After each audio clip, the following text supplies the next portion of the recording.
ચલો બાળકો, આજે બેગલેસ ડેમાં પસ્તીથી થેલી, નકામી પસ્તીમાંથી આપણને ઉપયોગી થેલી બનાવવાનું શીખીએ. તો ચલો શરૂઆત કરીએ.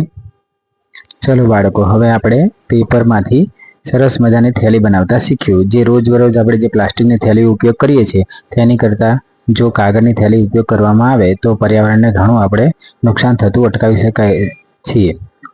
તો સૌથી પહેલાં જે નકામી પસ્તી હોય તેને આખું આવી રીતે પેજ લેવાનું, એક સાઈડ વારવાનું અને ત્યારબાદ એને ફેરવી નાખવાનું. પછી અડધાથી ઉપર સહેજ વારીને એને ઘીસી પાડી દેવાની. જો પછી એને સામેના જે પેજ છે તેને વારી દો અને સામેની જે લીટી છે ત્યાં સુધીને ઘીસી પાડો. હવે એ ભાગ છે અહીંયા તમે અંદર ફોલ્ડ કરી દો. હવે એક્ઝેક્ટ એની સામે જે ખુલ્લો ભાગ દેખાય છે તેને પણ ફોલ્ડ કરી અને અંદર ભરાવો.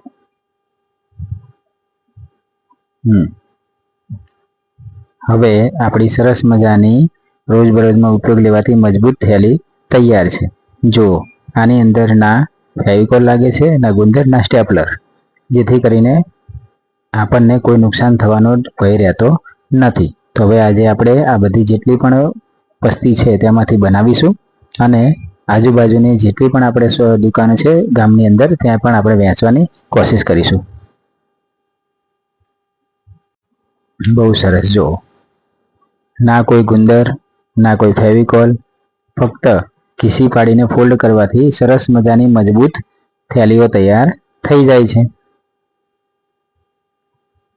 તો દરેક આ રીતે પ્રયત્ન કરે અને આપણે આજે બેગલેસ ડેની અંદર સરસ મજાનું પર્યાવરણને જાળવણી માટેનું એક કાર્ય કરીએ, જેથી કરીને આપણા ગામને, આપણી પૃથ્વીને આપણે પ્લાસ્ટિક મુક્ત અને માણકુલ પ્લાસ્ટિક મુક્ત ગામનું આપણે જે સપનું જોયું છે તેને આપણે પૂરું કરી શકીએ. નાના નાના પગલાંથી ઘણા મોટા મોટા ફાયદા ભવિષ્યમાં થાય છે.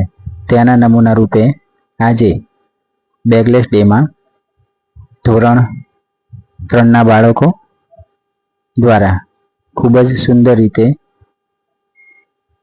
નકામી પસ્તીમાંથી બેગો બનાવવામાં આવ્યા.